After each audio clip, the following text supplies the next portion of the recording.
Have you ever noticed that the moment you commit to changing your life, starting a new habit, shifting a belief, or breaking an old pattern, your brain immediately pushes back?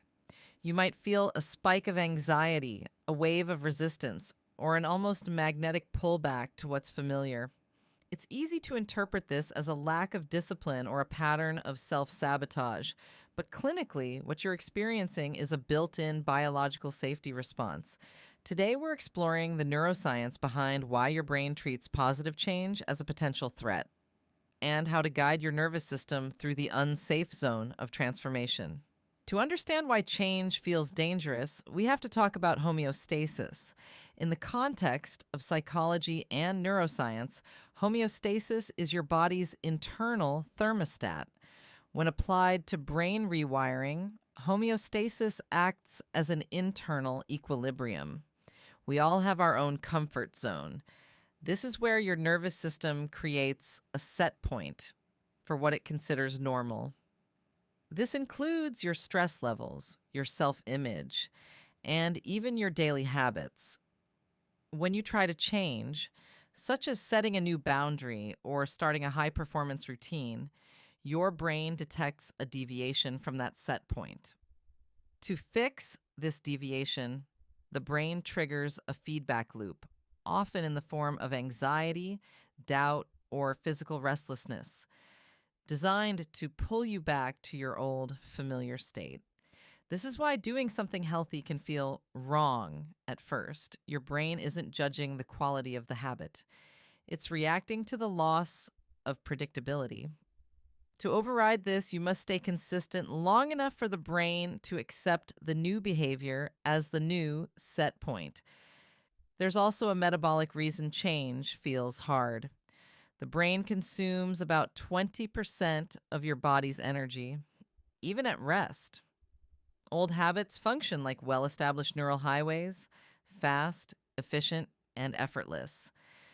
New habits are more like carving a path through a dense forest, slow, energy intensive, and unfamiliar.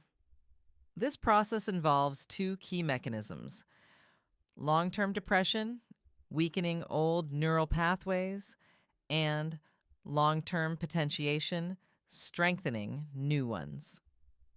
Both require significant metabolic resources. So, when you feel mentally drained after trying to think differently or behave differently, you're feeling the real energetic cost of rewiring. Eventually, change bumps into something deeper: your self schema, your internal map of who you believe you are. If you've spent years identifying as the one who struggles, the one who quits, or the one who stays small, then success, confidence, or consistency can feel foreign. This creates cognitive dissonance, a mismatch between your old identity and your emerging one. Clinically, this is called the transition state, a temporary psychological in between where the old identity has dissolved, but the new one hasn't fully formed. This discomfort is often misinterpreted as a sign to stop, but in reality, it's evidence that the brain is reorganizing itself. How affirmations support the rewiring process. Affirmations help during this transition because they give the brain consistent, low threat exposure to a new belief.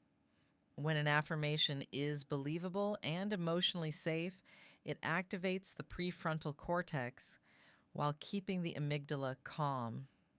This allows the brain to treat the new thought as a possible prediction rather than a threat.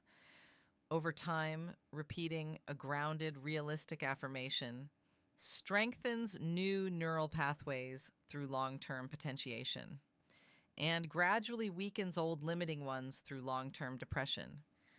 Affirmations don't override biology, they work with it, offering your nervous system gentle, repeated evidence that a new identity is safe to adopt.